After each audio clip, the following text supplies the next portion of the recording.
Welcome to Biggest Spoilars, the destination for exclusive spoilers, latest updates. At the Metro Court, Carly sat down contrary Sidwell, hoping to move him to sabotage Lucas and Marco's relationship, but he refused to intrude since Lucas made Marco so happy. Rather, he offered to help Carly fix her relationship with Lucas, suggesting she start by making nice with Marco, and he indeed invited her to Windermere. By the bar, Jordan banged into Brick while he was staying for Carly. He invited her out to regale eventually, but before she could answer, Curtis arrived, and she made prolusions. After Brick left them, Curtis questioned Jordan about her relationship with the man, so she explained that Brick was an associate of Michael's and Sunny's who specialized in intelligence, and she'd worked with him several times herself. Changing the subject, Curtis asked if she'd been to the sanitarium to see Drew yet, but neither of them had. Jordan said she felt bad about Drew's stroke. Curtis replied that he wasn't sure how he felt, since the Solon being paralyzed meant he could no longer come after his family. Jordan also asked if there was any update on Portia. Curtis suffed that he was in a holding pattern on the maternity test until Portia was ready to take it, but he felt like he'd a right to know if she was carrying his child.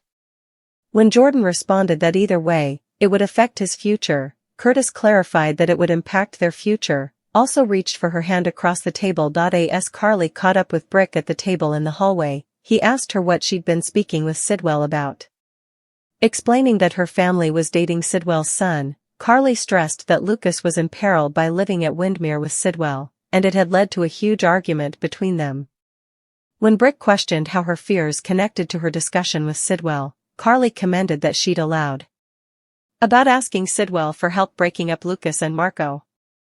Replying that her heart was in the right place, Brick advised Carly that Sidwell was in support her to have since he no way did anything that was in his own interest. Give him commodity to talk about. Ava dropped off Avery's cotillion recital costume at Sunny's house, and he brought up Sidwell. He tried to advise her that Sidwell was dangerous, but Ava declared that her business with Jens was none of Sunny's concern and that she could handle herself.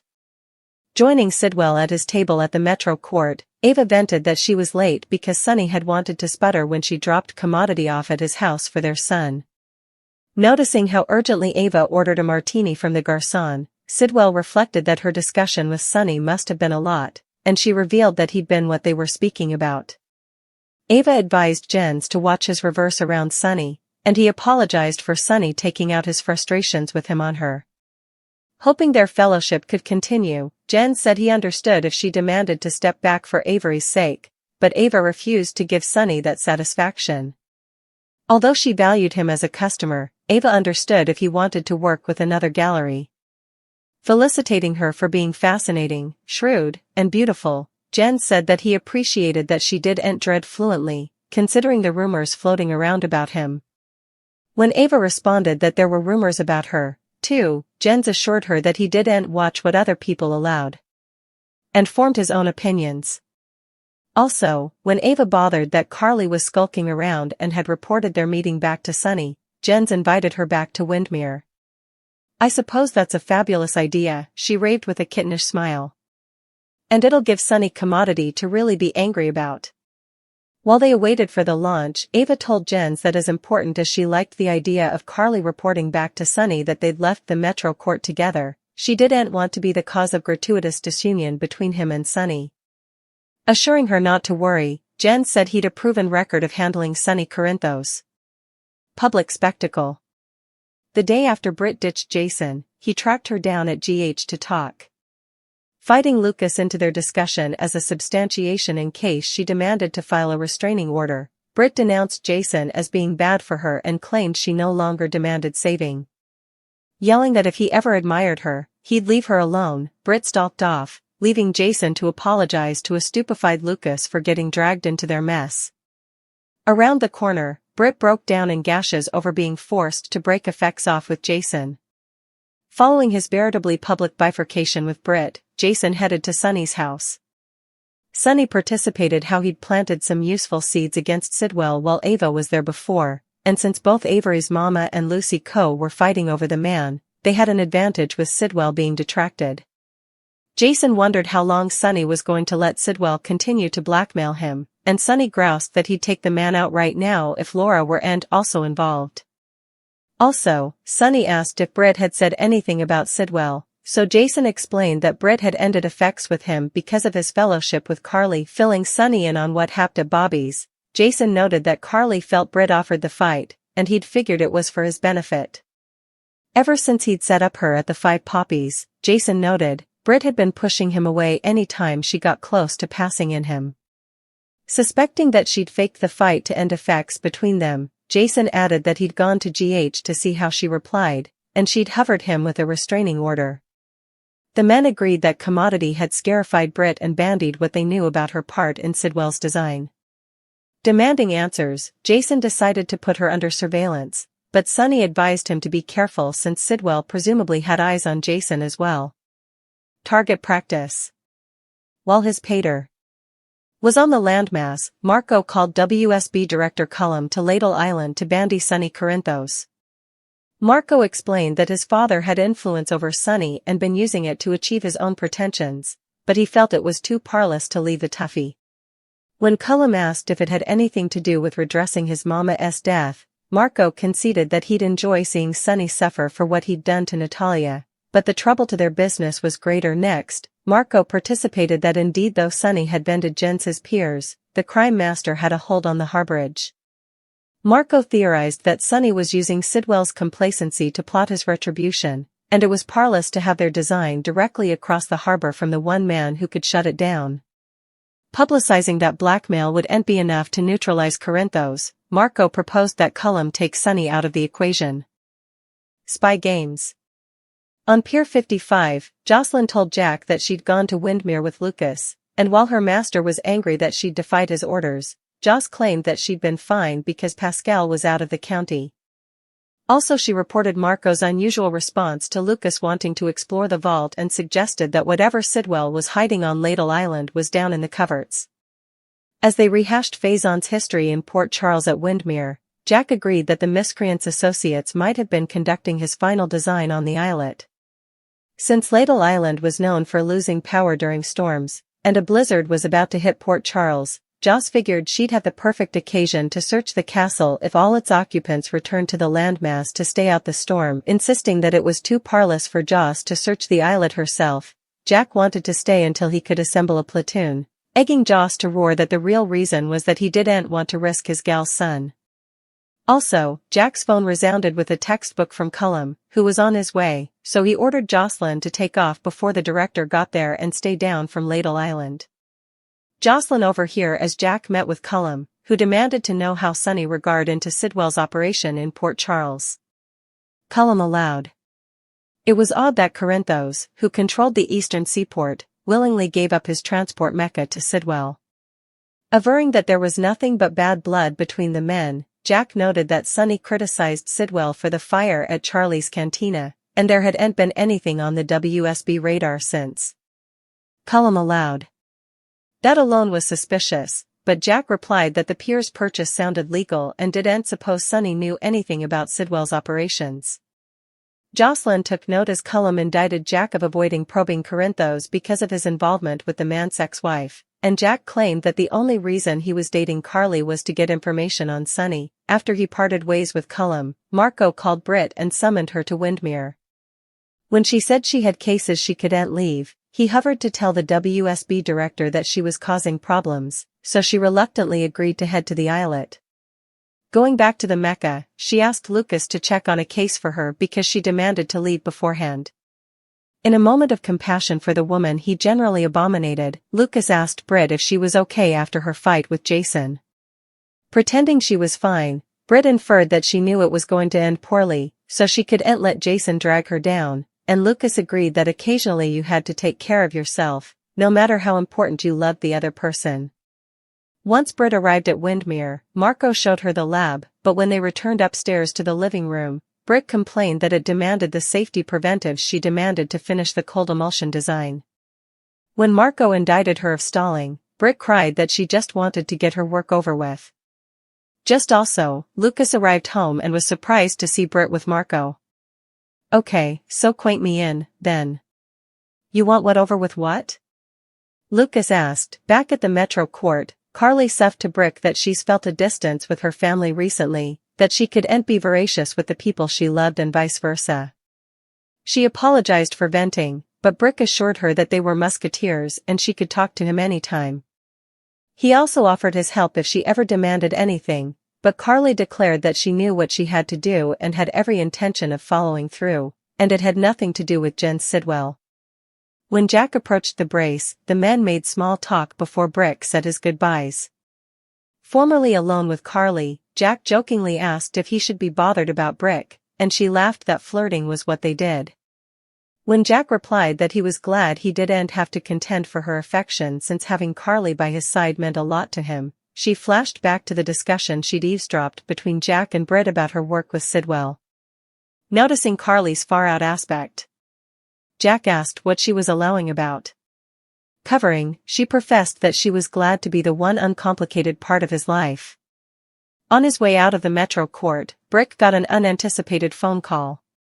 He latterly visited Jocelyn at her apartment, and when she thanked him for getting there so presto, Brick replied that he'd help her out with whatever she needed. How do you suppose Britt and Marco will explain down their covert meeting to Lucas? Was Jack putting on a front about his reasons for dating Carly or telling Cullum the verity? Is Sidwell authentically interested in Ava? At the polished heart of the Metro Court, where crystal glasses clinked and whispered secrets traveled faster than the elevators, Carly found herself seated across from Jen Sidwell in a moment that felt like both a confession and a calculated gamble. The atmosphere between them was tense but deceptively civil, a thin veneer of politeness stretched over an undercurrent of suspicion. Carly, driven by a protective instinct that bordered on desperation, tried to persuade Sidwell to interfere in the growing relationship between Lucas and Marco. Her fear wasn't rooted in jealousy or pride, but in a gnawing belief that Lucas was walking straight into danger by tying his life to Sidwell's world. Yet Sidwell, calm and immovable, refused to become the wedge Carly wanted him to be. Instead of plotting sabotage, he surprised her by offering something far less expected: help in healing her fractured bond with her brother.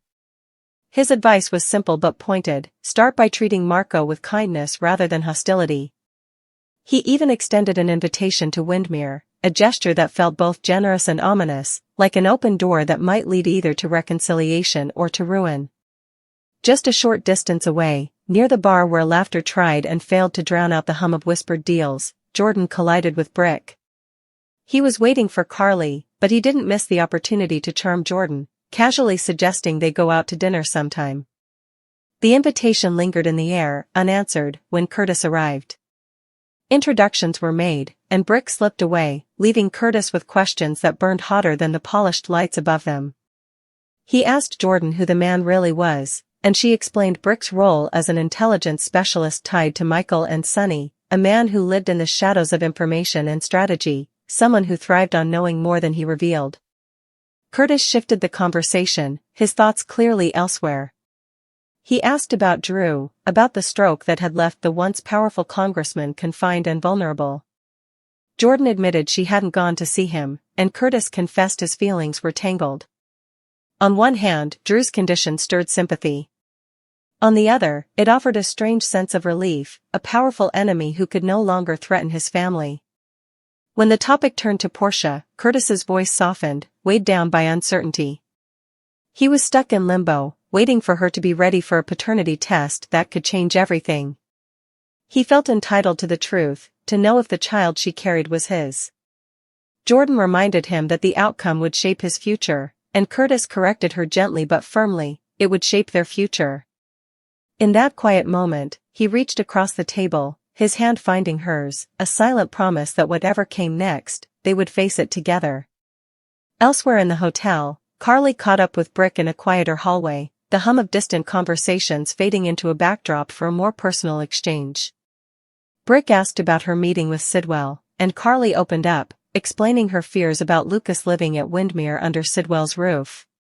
She admitted that her worry had driven her to consider asking Sidwell himself to break up Lucas and Marco, a move that felt wrong even as she said it out loud. Brick didn't judge her, but he warned her with a seriousness that cut through her justifications. Sidwell, he said, was not a man to trust. Every favor he offered came with a hidden price, every smile masked a calculation. Meanwhile, at Sunny's house, Ava arrived to drop off Avery's dance recital costume. What should have been a simple, warm exchange between co-parents quickly turned sharp when Sunny brought up Sidwell. He tried to warn her, his tone protective but edged with frustration, that Sidwell was dangerous. Ava bristled at the implication that she needed saving. Her business dealings with Jens, she insisted, were her own concern, and she was more than capable of handling herself. Later, back at the Metro Court, Ava joined Sidwell at his table, her mood a blend of irritation and defiance. She ordered a martini with urgency, and Sidwell noticed, commenting on how intense her conversation with Sunny must have been. Ava admitted that Sunny had been talking about him, and she warned Jens to watch his back. Sidwell apologized for Sunny's anger spilling onto her, and in a softer moment, he told her he understood if she needed to distance herself for Avery's sake. Ava refused to give Sunny that kind of victory. She valued her independence too much to let him dictate her choices. Sidwell, clearly intrigued, complimented her sharp mind and fearless nature, brushing aside the rumors that followed him like shadows. Ava, recognizing a kindred reputation, admitted there were plenty of whispers about her as well. When she worried that Carly might report their meeting back to Sunny, Sidwell invited her to Windmere. Ava accepted with a mischievous smile, delighted by the idea of giving Sunny something new to be furious about. As they waited for the launch to take them across the water, Ava's playful bravado softened into something more cautious. She admitted she didn't want to cause unnecessary conflict between Sidwell and Sunny. Sidwell, confident to the point of arrogance, assured her he knew exactly how to handle Sunny Corinthos. At General Hospital, drama unfolded in a much more public and painful way. The day after Britt ended things with Jason, he tracked her down, determined to talk. She dragged Lucas into the confrontation, half joking, half serious, saying she might need a witness if things escalated to a restraining order. Britt lashed out, declaring Jason was bad for her, that she didn't need rescuing anymore. Her voice echoed through the halls as she demanded he leave her alone if he ever truly respected her. She stormed off, leaving Jason apologizing to a bewildered Lucas for dragging him into their personal chaos. Around the corner, away from prying eyes, Britt finally let the mask slip. Tears streamed down her face as the weight of what she'd just done, and why she'd done it, crashed over her. Jason, shaken by the breakup, went straight to Sunny. Sunny shared that he'd planted subtle seeds of discord against Sidwell earlier, using Ava and Lucy Coe's rivalry over the man as a strategic distraction. Jason asked how long Sunny planned to let Sidwell continue blackmailing him. Sunny admitted he'd take Sidwell out immediately if not for Laura's involvement complicating matters. When Sunny asked if Britt had mentioned Sidwell, Jason explained that Britt had ended their relationship because of his connection to Carly. He suspected Britt had staged the entire fight to push him away, especially after he'd noticed how she pulled back every time she got close to confiding in him. Convinced something had frightened her, Jason decided to put her under surveillance, even as Sunny warned him that Sidwell likely had eyes on Jason as well. On Spoon Island, Marco summoned WSB Director Cullum to discuss Sunny Corinthos. Marco admitted his father had leverage over Sunny but feared keeping the mob boss in their orbit was too risky. He hinted that part of him wanted revenge for his mother's death, but the real threat lay in how Sunny's control of the port could undermine their entire operation. Even though Sidwell now owned the piers, Marco believed Sunny was biding his time, using Sidwell's complacency to plan a retaliation. Blackmail, Marco argued, wouldn't be enough. Sunny needed to be removed from the equation entirely. Back on Pier 55, Jocelyn updated Jack on her unauthorized trip to Windmere with Lucas. She described Marco's strange reaction to their curiosity about the catacombs and suggested whatever Sidwell was hiding was buried beneath the castle. With a blizzard looming, a storm that often knocked out power on Spoon Island, Joss saw a perfect opportunity to search the place while everyone else fled to the mainland. Jack, protective and cautious, refused to let her go alone, insisting it was too dangerous. Joss accused him of caring more about protecting his girlfriend's daughter than uncovering the truth. Their argument was cut short when Cullum texted Jack, announcing his arrival. Jack ordered Joss to leave immediately and stay away from the island. Joss didn't go far. She eavesdropped as Cullum confronted Jack about Sunny's role in Sidwell's operation. Cullum found it suspicious that Sunny would willingly give up his transport hub to Sidwell. Jack insisted there was only bad blood between the men, pointing to the fire at Charlie's pub as proof. Cullum accused Jack of avoiding a deeper investigation because of his relationship with Carly. Jack claimed he was only dating Carly to get information on Sunny, a statement Joss silently filed away. Soon after, Marco called Britt, demanding she come to Windmere. When she hesitated, citing her patience, he threatened to expose her to the WSB. Reluctantly, she agreed. Before leaving, Lucas checked in on her, offering a rare moment of compassion. Britt pretended she was fine, saying she'd known her relationship with Jason would end badly. Sometimes, she said, you had to save yourself, even if it meant letting go of someone you loved. At Windmere, Marco showed Britt the lab, but she complained about the lack of safety measures, accusing him of cutting corners. When he accused her of stalling, she snapped back, saying she just wanted to finish the project and be done. Their tense exchange was interrupted when Lucas walked in, surprised to find them together and demanding an explanation.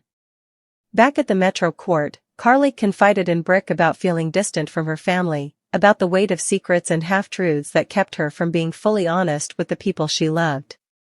Brick reassured her, offering friendship and help whenever she needed it. Jack joined them, joking about Brick flirting with Carly. She laughed it off, but when Jack expressed how much having her by his side meant to him, Carly's mind flashed back to what she'd overheard between Jack and Britt. She covered her unease with a smile, calling herself the uncomplicated part of his life. As Brick left, he received an unexpected phone call that sent him to Jocelyn's apartment. When she thanked him for coming so quickly, he promised to help her with whatever she needed, setting the stage for yet another alliance in a city where trust was rare and every promise carried the weight of consequences.